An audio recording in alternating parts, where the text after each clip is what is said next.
Hi hello friends. இன்றைய பதிவில் என்ன பார்க்க போறோம் அப்படின்னு பார்த்தீங்கன்னா, தற்கால தமிழ்நாடு வரலாறு அந்த புக்ல இருந்து தான் இப்போ நம்ம பார்த்துட்டு இருக்கோம். அதன் பிரகாரம் ஒரு சாதனையாளர்கள் 3 பேரை பார்க்கலாம். இவங்க 3 பேருமே ரொம்ப முக்கியமானவங்க தான். ஜஸ்ட் இது கதை மட்டும் என்னன்னு தெரிஞ்சுக்கிட்டு, முக்கியமான பாயிண்ட்ஸ் உள்ளதை மட்டும் நல்லா திருப்பி திருப்பி அதை ரீகால் பண்ணி அதை மட்டும் படிச்சுக்கலாம். 3 பேர் யாராருன்னு பார்த்தோன்னா, TDS Rajan, Varadarajulu Naidu, George Joseph. அந்த முறையில் ஃபர்ஸ்ட் வந்து டிஎஸ்எஸ் ராஜன் அவங்கள பற்றி பார்க்க போறோம். 1880ல் பிறந்து 1953ல அது வரைக்கும் அவங்களோட லைஃப் டைம் இருந்திருக்கு. இளமையிலே ரொம்ப வறுமையில இருந்திருக்காங்க. திருவெங்கிமலை சேஷ சுந்தராஜன், அதாவது டிஎஸ்எஸ் ராஜன். இவங்க வந்து திருச்சி மாவட்டம் ஸ்ரீரங்கத்துல வடகலை ஐயங்கார் குடும்பத்துல பிறந்திருக்காரு. டிஎஸ்எஸ் ராஜன் அப்படிங்கிறதுக்கு ஃபுல் எக்ஸ்பிளனேஷன் என்னன்னு பார்த்தீங்கன்னா, திருவெங்கிமலை சேஷ சுந்தரராஜன், அதுதான் டிஎஸ்எஸ் ராஜன் அப்படின்னு சொல்றாங்க. இவர் வந்து ஸ்ரீரங்கத்துல ஒரு ஐயங்கார் ஃபேமிலியில பிறந்திருக்காங்க. இளம் வயதிலேயே வந்து தந்தையை வந்து இழந்ததுனால இவர் என்ன பண்ணியிருக்காரு, இவராவே வந்து திருச்சி புனித ஜோசப் கல்லூரியில வந்து பட்டப்படிப்பை ஏதோ முடிச்சிட்டாரு. அதுக்கப்புறம் இவர் வந்து மேல படிக்கணும். ஆனா வந்து ரொம்ப வறுமையா இருக்கிறதுனால கவர்மெண்ட் வந்து 2 கண்டிஷன் போட்டிருக்கு. 2 கண்டிஷனுக்கு உட்பட்டு இவர் வந்து சென்னை ராயபுரம் மருத்துவ பள்ளியில சேர்ந்து எல்எம்பி அப்படிங்கிற மருத்துவ படிப்பை வந்து ஃபர்ஸ்ட் கிளாஸ்ல வந்து பாஸ் பண்ணிடுறாரு 1905ல. அப்ப கவர்மெண்ட் சொன்ன 2 ரூல் என்னன்னு பார்த்தோம்னா, நீங்க வந்து நாங்க இந்த மாதிரி அதாவது அவங்க படிக்கிறதுக்கு கவர்மெண்ட் தான் காசு கொடுத்து ஹெல்ப் பண்ணியிருக்கோம். அப்ப நீங்க உடனே என்ன பண்ணணும், 3 வருஷத்துக்கு வந்து கவர்மெண்டோட வேலையில தான் இருக்கணும். அதே மாதிரி அந்த பணியில இருக்கிறப்ப உங்களுக்கு பிடிக்கலன்னு சொல்லி நீங்க பதவி விலகுனீங்க அப்படின்னம்னா, கவர்மெண்ட் வந்து இது வரைக்கும் உங்களுக்கு ஹெல்ப் பண்ணிருக்கும்ல, அந்த உதவித்தொகை பண்ணிருக்கும்ல, அதை நீங்க திருப்பி கொடுத்துடணும் அப்படிங்கிற மாதிரி 2 கண்டிஷன். அந்த கண்டிஷன் பிரகாரம் இவர் என்ன பண்ணிட்டாரு, பட்டய படிப்பு முடிச்சுட்டு ராஜன் என்ன பண்றாரு, பர்மா சென்று ரங்கூன்ல ஒரு கவர்மெண்ட் மெடிக்கல்ல வந்து வேலை பார்க்குறாரு, ஹாஸ்பிட்டல்ல. அங்க வந்து ஒரு பிரிட்டிஷ் மருத்துவருக்கு கீழே இவர் வேலை பார்த்துட்டு இருக்காரு. அந்த சமயத்துல இவர் என்ன நினைக்கிறாருன்னா, இந்த பிரிட்டிஷ்க்கு வந்து நம்மளை விட வந்து திறமையா இருக்கட்டும், அறிவா இருக்கட்டும், எல்லாமே கம்மியா இருக்கே. ஆனா நம்ம வந்து எப்படி வந்து அவங்களுக்கு கீழே வேலை பார்க்கறது அப்படிங்கிறது இவருக்கு பிடிக்காம அந்த இதுல இருந்து விலகுறாரு. அப்ப கவர்மெண்ட் ஆல்ரெடி என்ன கண்டிஷன் கொடுத்துச்சு, நீங்க நடுப்பறை பதவி அதாவது வேலையை விட்டு போனீங்க அப்படின்னம்னா அந்த உதவித்தொகை வந்து திருப்பி கொடுக்கணும்னு சொல்லியிருந்தாங்க. இப்ப இவரே ரொம்ப வறுமையில இருக்காரு. அப்ப உதவித்தொகையை எப்படி திருப்பி கொடுக்கறது அப்படின்னு சொல்லி யோசிக்கிறாங்க. அப்ப வெளிநாட்டு படிப்பும் ஆங்கில மருத்துவ முறையில் உயர் பயிற்சியும் இருந்தால் அரசாங்கத்துக்கு செலுத்த வேண்டிய தொகையை எளிதில் செலுத்த முடியும் என்று எண்ணிய ராஜன் லண்டன் பெறாரு. அப்ப கவர்மெண்ட்டுக்கான காசை நம்ம திரும்பி கொடுக்கணும் அப்படின்னம்னா நம்ம என்ன பண்ணலாம், அப்ப வெளிநாட்டுல போய் படிச்சோம், பிரிட்டிஷோட மருத்துவ முறையில நல்ல பயிற்சியும் இருந்துச்சுன்னா கவர்மெண்ட்டுக்கு செலுத்த வேண்டிய தொகையை நம்ம வந்து உடனே செலுத்திட முடியும் அப்படின்னு சொல்லிட்டு அவர் நினைச்சு திருப்பி அங்கிருந்து எங்க போறாரு, லண்டனுக்கு போயிடுறாரு 1908ல. தீவிரவாதிகளுடன் தொடர்பு. லண்டன் சென்ற ராஜன் வந்து மருத்துவ மேல் படிப்பில் எம்ஆர்சிஎஸ் அப்படிங்கிற பட்டம் வந்து பெறாரு 1911ல. அதாவது மருத்துவ மேல் படிப்புல என்னது எம்ஆர்சிஎஸ் அப்படிங்கிற பட்டத்தை வந்து லண்டன்ல போய் வாங்குறாரு 1911ல. ராஜனுக்கு இருந்த மருத்துவ புலமையும் அறுவை சிகிச்சையில் அவருக்கு இருந்த தொழில் திறமையும் கண்டு ஆங்கில மருத்துவர்கள், அதாவது பிரிட்டிஷ் மருத்துவர்களே இவரை பார்த்து வந்து ரொம்ப அசந்திருக்கிறாங்க. ராஜன் லண்டனில் உள்ள மிடில் செக்ஸ் மருத்துவமனையில் சேர்ந்து உடனிருந்த மருத்துவர்கள் மெச்ச பணியாற்றினார். அதாவது லண்டன்ல உள்ள ஒரு ஹாஸ்பிட்டல்ல இவர் வேலை பார்த்து என்ன பண்ணியிருக்காரு, மற்ற மருத்துவர்களை பார்த்து ரொம்ப வந்து ஆச்சரியப்படுற அளவுக்கு இவர் அங்க வந்து வேலை பார்த்திருக்காரு. ராஜன் லண்டனில் இருந்தபோது இந்திய விடுதி, அதாவது இந்தியா ஹவுஸ் அப்படிங்கிற இந்திய விடுதலையில போய் இந்திய விடுதின்னு சொல்லுவாங்க, அதுல போய் சேர்றாரு. அந்த காலத்துல இந்திய விடுதலை போராட்டத்தில் ஆர்வம் கொண்ட தீவிரவாதிகளின் பாசறையாக இருந்தது. அதாவது லண்டன்ல உள்ள இந்திய விடுதி எப்படி இருந்துச்சுன்னா, இந்தியா விடுதலை பெறதுக்காக அங்க ஆர்வம் உள்ள ஆளுங்கள்லாம் அதுல வந்து ரொம்ப தீவிரவாத கருத்துக்களோட இருந்திருக்கிறாங்க. அந்த மாதிரியான ஒரு இடம். அந்த இடத்துக்கு யார் போறாங்க, இந்த ராஜன் போறாரு. அப்போதுதான் ராஜனுக்கு வி.டி. சவார்கர், வி.வி.எஸ். ஐயர், மதன்லால் திங்ரா போன்ற தீவிரவாதிகளுடன், அப்ப அந்த இடத்துலதான் இவருக்கு என்னது, இவங்க 3 பேர் அந்த முக்கியமான தீவிரவாதிகளோட இவருக்கு தொடர்பு ஏற்படுது. குறிப்பாக மதன்லால் திங்ராவுடன் நெருங்கி பழகுறாரு. அவருடன் ஒன்றாகவே தங்கி இருக்காரு. திங்ரா லண்டனில் அளவற்ற செல்வாக்குடன் இருந்த கர்சன் வில்லி என்பவரை அரசியல் கொலை செய்து பழி தீர்த்து கொண்டார். அப்ப யாரு கூட இவர் ரொம்ப க்ளோஸா இருக்காரு, மதன்லால் திங்ராவோட இருக்காரு. அந்த மதன்லால் திங்ரா என்ன பண்றாரு, லண்டன்ல ரொம்ப செல்வாக்கோட இருந்த கர்சன் வில்லி அப்படிங்கிறவர் வந்து அரசியல் கொலை செஞ்சு அந்த பழியை வந்து என்ன பண்ணிட்டாரு, தீர்த்துக்கிறாரு. அவரை வந்து கொலை பண்ணிடுறாரு. அப்ப தண்டனை பெற்று சிறையில் அடைக்கப்பட்ட மதன்லால் திங்ரா சாகும் முன் ராஜனை பார்க்க அவர் வந்து தண்டனை பெற்று எங்க போறாரு, ஜெயிலுக்கு போயிடுறாரு மதன்லால் திங்ரா. இப்ப இவரோட க்ளோஸ் ஃப்ரெண்டு ராஜன் தானே. அப்ப அவர் வந்து என்ன நினைக்கிறாரு, நான் சாகுறதுக்கு முன்னாடி ராஜனை மீட் பண்ணணும் அப்படிங்கிறாரு. ராஜன் நண்பனின் விருப்பத்தை நிறைவேற்றுவதற்காக அரசாங்கத்தின் அனுமதியோட மதன்லாலை என்ன பண்றாரு, ஜெயில்ல போய் சந்திக்கிறாரு. தேசப்பணி. லண்டனில் இருந்து மீண்டும் பர்மாவுக்கு வந்த ராஜன் அங்கு ஒரு மருத்துவமனையை ஆரம்பித்து 4 ஆண்டு காலம் நடத்தி அரசாங்கத்துக்கு செலுத்த வேண்டிய தொகையை செலுத்திவிட்டு சேர்த்த பணத்துடன் சொந்த ஊரான ஸ்ரீரங்கத்துக்கு திரும்புறாரு. அப்ப லண்டன்ல போய் ஒரு நல்ல மேல் படிப்பும் படிச்சுட்டாரு, நல்ல நிறைய திறமைகளை வளர்த்துக்கிட்டாரு. அதன் பிரகாரம் பர்மால இருந்து என்ன வந்துறாரு, லண்டன்ல இருந்து மீண்டும் பர்மாவுக்கே வராரு. பர்மாவுக்கு வந்துட்டு அங்க என்ன பண்றாரு, அங்க ஒரு ஹாஸ்பிட்டல் ஆரம்பிச்சு ஒரு 4 வருஷம் அங்க இருந்து கவர்மெண்ட்டுக்கு இப்ப அந்த உதவி தொகையெல்லாம் நம்ம திருப்பி குடுக்கணும்ல. ஏன்னா பாதியில அவர் வேலைய விட்டு வந்துட்டார்ல. அந்த தொகையெல்லாம் வந்து திருப்பி செலுத்திட்டு, திருப்பி என்ன பண்றாரு, இவரோட சொந்த ஊர் எது ஸ்ரீரங்கம். அங்க வந்துடுறாரு. ராஜன் கிளினிக் என்ற பெயரில் ஒரு மருத்துவ சிகிச்சை மனையை வந்து துவங்குறாரு. அதுக்கப்புறம் வந்து என்னது, இருப்பினும் ராஜனின் நடவடிக்கைகள் ஆங்கில அரசாங்கத்தின் ரகசிய போலீசார் கண்காணிக்க தவறவில்லை. அதாவது ராஜன் கிளினிக் அப்படிங்கிற ஒரு மருத்துவ சிகிச்சை மனையை இவர் வந்து ஸ்டார்ட் பண்றாரு. ராஜனோட நடவடிக்கைகளை வந்து ஆங்கில அரசாங்கத்தின் ரகசிய போலீசார் கண்காணிக்க தவறவில்லை. அதாவது இவர் இந்த மாதிரிலாம் பண்ணிட்டு இருந்தாலும் ஆல்ரெடி இவர் வந்து லண்டன்ல அந்த இந்தியா ஹவுஸ்ல போய் இருந்தார்ல, அதனால இவர் என்னென்ன பண்றாரு அப்படிங்கிறத போலீசார் வந்து வாட்ச் பண்ணிக்கிட்டே தான் இருக்கிறாங்க. ஸ்ரீரங்கத்தில் மருத்துவ தொழில் செய்து கொண்டிருந்த ராஜனுக்கு இந்திய விடுதலைக்காக போராடி கொண்டிருந்த காந்தி மீதும் தமிழ்நாட்டில் அரிஜன சேவையில் தேசப்பணியிலும் ஈடுபட்டிருந்த ராஜாஜி மீதும் பற்றும் பிடிப்பும் ஏற்பட்டது. இவர் வந்து இப்ப மெடிக்கல் ஃபீல்ட்ல இருக்கிறாரு. இருந்தாலும் காந்தி மீதும் ராஜாஜி மீதும் இவருக்கு வந்து ஒரு பிடிப்பு ஏற்படுது. திருச்சி மாவட்ட காங்கிரஸ் கமிட்டி செயலாளராகவும் அதன் தலைவராகவும் 30 ஆண்டு காலம் பணியாற்றாரு. அப்ப அதன் மீது பிடிப்பு ஏற்பட்டதுனால இவர் என்ன பண்றாரு, காங்கிரஸ்ல சேர்ந்து இவர் ஸ்ரீரங்கத்துல தானே இருக்காரு. அப்ப திருச்சி மாவட்டத்துக்கு காங்கிரஸ் கமிட்டிக்கான செயலாளராகவும் அதன் தலைவராகவும் ஒரு 30 வருஷம் இருந்திருக்காரு. அப்போதுதான் காங்கிரஸில் இருந்த பெரியார் ஈவே ராமசாமி நாயக்கருடன் சேர்ந்து வேலை செய்யக்கூடிய வாய்ப்பு ராஜனுக்கு கிடைக்குது. அப்ப இந்த மாதிரி காங்கிரஸ்ல இவர் தலைவராகவும் செயலாளராகவும் இருக்கிறதுனாலதான் பெரியாரோட இவருக்கு வந்து சேர்ந்து வேலை செய்யற மாதிரியான ஒரு ஆப்பர்ச்சுனிட்டி கிடைக்குது. இருவரும் சேர்ந்து தீவிரமாக வேலை செய்து ஊருக்கு ஒரு காங்கிரஸ் கிளையை துவக்குவதில் ஈடுபட்டனர். மன ஒற்றுமையும் லட்சிய பிடிப்பும் மக்கள் நலனில் உள்ள அக்கறையும் ராஜன், ராஜாஜி, பெரியார், ஈவேரா ஆகிய மூவரையும் ஒரே நேர்கோட்டில் இப்ப இவங்க 3 பேத்துக்குமே ஒரே மாதிரியான கருத்துக்கள் இருந்ததுனால ராஜன், ராஜாஜி, பெரியார், ஈவேரா எல்லாருமே ஒரே நேர்கோட்டில் இருக்கிறாங்க. இப்ப விடுதலை போராட்டத்தில் ராஜன் 1919ஆம் ஆண்டு காந்தி துவக்கிய ரவுலட் சட்ட எதிர்ப்பு போராட்டத்தில் ராஜாஜியும் ராஜனும் வந்து பார்ட்டிசிபேட் பண்றாங்க. அதே ஆண்டில் சென்னை திருவல்லிக்கேணி கடற்கரையில் காந்தியின் தலைமையின் கீழ் ராஜன் சத்தியாகிரகத்தை பற்றி செய்த பிரசங்கத்தை போல் இனி ஒரு முறை காண்பது அரிது என்று எழுதியுள்ளார் ராஜன். மருத்துவ தொழிலை தொடர்ந்துவிட்டு இந்திய விடுதலை போராட்டத்தில் தன்னை அர்ப்பணித்துக் கொண்டார். அதாவது என்னதுன்னா, இந்த ராஜன் வந்து சத்தியாகிரகத்துல வந்து பிரசரங்கம் வந்து பண்ணியிருக்காரு. அப்போ இந்த மாதிரி ஒரு மெடிக்கல் ஃபீல்டில் உள்ளவங்க இந்த மாதிரி வந்து பண்றதை வந்து அர்ப்பணிச்சுக்கிட்டாரு அப்படிங்கிற மாதிரி ராஜன் வந்து சொல்றாங்க. தமிழ்நாட்டில் காங்கிரஸை பலப்படுத்துவதில் கவனம் செலுத்துறாரு. தமிழ்நாட்டு காங்கிரஸோட செயலாளர் ஆகிறாரு. பின்னர் ராஜாஜி சிறை சென்ற போது ராஜன் இந்திய தேசிய காங்கிரஸ் பொது செயலாளராக பொறுப்பேற்கிறாரு.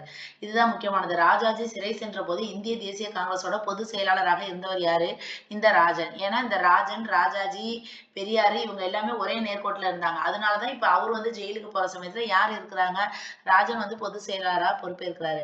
பின்னர் காந்தி துவங்கிய உப்பு அற போராட்டத்தை தமிழ்நாட்டில் எப்படி நடத்த வேண்டும் என்பது பற்றி முடிவு செய்வதற்காக மதுரை சுப்பராமன் இல்லத்தில் நடைபெற்ற கூட்டத்தில் ராஜாஜி கலந்து கொண்டு அவரது போராட்ட திட்டத்தை பற்றி விவாதிக்கிறாங்க. அதாவது காந்தி சொன்னார்ல உப்பு அற போராட்டம், அதாவது தமிழ்நாட்டுல எப்படி நடத்தணும் அப்படிங்கிறத ராஜாஜி யார் வீட்டுல உட்காந்து பேசுறாங்க, மதுரை சுப்பராமன் அவங்க வீட்டுல உட்காந்து டிஸ்கஸ் பண்றாங்க.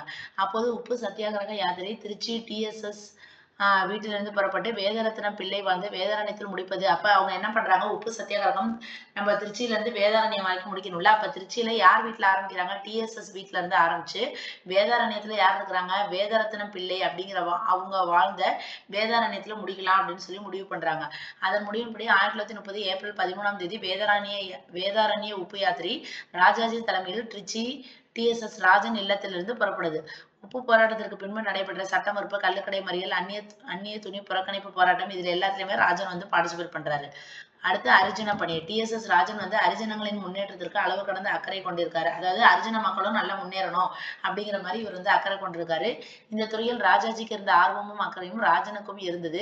தீண்டாமை ஒழிப்புக்காகவும் அரிஜன முன்னேற்றத்திற்காகவும் காந்தி துவக்கிய அகில இந்திய அரிஜன சேவா சங்கம். அப்ப அகில இந்திய அரிஜன சேவா சங்கம் அப்படிங்கறத யார் ஆரம்பிச்சிருக்கா, காந்தி ஆரம்பிச்சிருக்காங்க. அதே மாதிரி ஒரு அமைப்பை வந்து தமிழ்நாட்டுல வந்து துவங்கணும் அப்படின்னு சொல்லிட்டு TSS ராஜன், ராஜாஜி முயற்சி மேற்கொள்றாங்க. அந்த காலகட்டத்தில் தமிழ்நாட்டில் ராஜாஜி, TSS ராஜன், வைத்தியநாத ஐயர், தீசு அவினாசிலிங்கம், சுப்பராமன், வேதாரண்யம் வேதரத்னம் பிள்ளை, ராமச்சந்திரன், ஹாலாசியம் ஐயங்கார் போன்ற பிரதான காங்கிரஸ் தலைவர்களாக இருந்திருக்கிறாங்க அப்படின்னு சொல்லி பட்டியலிட்டு சொல்றது யாரு, சந்திரபிரபு. 1932 நவம்பர் 22ஆம் தேதி ராஜனின் காங்கிரஸ் கோட்டையான திருச்சியில் நடைபெற்ற, அப்ப ராஜனோட காங்கிரஸ் கோட்டை எது, திருச்சி. ஏன்னா அவர் வந்து ஸ்ரீரங்கத்துல தானே பிறந்தாரு. திருச்சியில் நடைபெற்ற தீண்டாமை ஒழிப்பு மாநாட்டில் ஹரிஜன சேவா சங்கத்தின் மாநில கிளையை தமிழ்நாட்டில் துவங்குவதென தீர்மானிக்கப்பட்டது. அப்போ அவர் என்ன பண்றாரு, ஆல்ரெடி வந்து காந்தி ஆரம்பிச்சிட்டாரு ஹரிஜன சேவா சங்கம் அப்படின்ட்டு. அதோட மாநில கிளை, அதோட பிரான்ச் வந்து தமிழ்நாட்டுல வந்து ஆரம்பிக்கிற மாதிரி இவர் தீர்மானம் பண்ணியிருக்காரு. அந்த தீர்மானத்தின்படி துவங்கப்பட்ட தமிழ்நாடு ஹரிஜன சேவா சங்கத்தின் தலைவராக TSS ராஜனும் செயலாளராக G ராமச்சந்திரனும் பொறுப்பேற்கிறாங்க. அப்ப அங்க வந்து காந்தி ஆரம்பிச்ச மாதிரியே தமிழ்நாடு ஹரிஜன சேவா சங்கம் ஆரம்பிச்சிருக்காங்க. அதோட தலைவர் யாரு, TSS ராஜன், செயலாளர் வந்து ராமச்சந்திரன். இவர்களின் தலைமையில் தமிழ்நாட்டில் தீண்டாமை ஒழிப்பு வந்து தீவிரமாக நடைபெறுது. ராஜாஜியும் ராஜனும் வந்து இரு துருவங்கள், அறிவாளிகள், பிடிவாதக்காரர்கள், உண்மை விரும்பிகள், ஒருவர் மகா மேதாவி, மற்றொருவர் மகா புத்திசாலி. அப்ப மேதாவிகளும் புத்திசாலிகளும் ஒன்று சேர்ந்து வேலை செய்வது வந்து ரொம்ப அதிசயமான விஷயம். இதன் காரணமாக இருவரும் காங்கிரஸை விட்டு விலக நேர்ந்தது. அதாவது 2 பேருமே ரொம்ப ஹை லெவலா இருக்கிறவங்க வந்து கொஞ்சம் இது பண்ண முடியாது. அதாவது பிளஸும் மைனஸும் சேர்ந்தாதான் நல்லா இருக்கும். 2மே பிளஸ்ஸா இருந்தோம்னா இதாகும். அது மாதிரிதான் 2 பேருமே இவங்க ரொம்ப அறிவா இருக்கிறதுனாலதான் அவங்க காங்கிரஸை விட்டு விலகுறாங்க. காங்கிரஸை விட்டு விலகிய பின்பு இருவரது அரசியல் வாழ்க்கையும் முடிவுக்கு வந்து விட்டதாக பலரும் கருதுறாங்க. ஆனால் இந்த இருவரும் கலப்பில்லாத தேசபக்தர்கள் என்பதை வெளிப்படுத்தி இருக்கிறாங்க. அதாவது 2 பேரும் காங்கிரஸ்ல இருந்து வெளியே வந்ததுனால அவங்களோட அரசியல் வாழ்க்கை எண்டுன்னு சொல்லி நினைச்சிட்டு இருக்காங்க. பட் ஆனா அவங்க 2 பேருமே வந்து தேசபக்தர்களாக இருந்திருக்கிறாங்க. 1937ஆம் ஆண்டு ராஜாஜி சென்னை ராஜதானியின் முதலமைச்சர் ஆனவுடன் அவர் செய்த முதல் காரியம் என்ன, TSS ராஜனை அவரது அமைச்சரவையில் சேர்த்துக் கொண்டது. ஏன்னா அதுக்கு முன்னாடி இவங்க 2 பேரும் பிரிஞ்சுட்டாங்களா. இப்ப இவர் சிஎம் ஆனதுக்கு அப்புறம் யாரை சேர்க்கிறாரு, TSS ராஜனை வந்து தன்னோட அமைச்சரவையில ஃபர்ஸ்ட் சேர்த்துக்கிறாரு. அதுதான் அவரோட ஃபர்ஸ்ட் வேலை. ராஜாஜியின் இந்த செயல் வந்து தமிழ்நாட்டை வந்து திடுக்கிட செய்து விட்டது என்று குறிப்பிட்டுள்ளார் வாரா ராஜன்.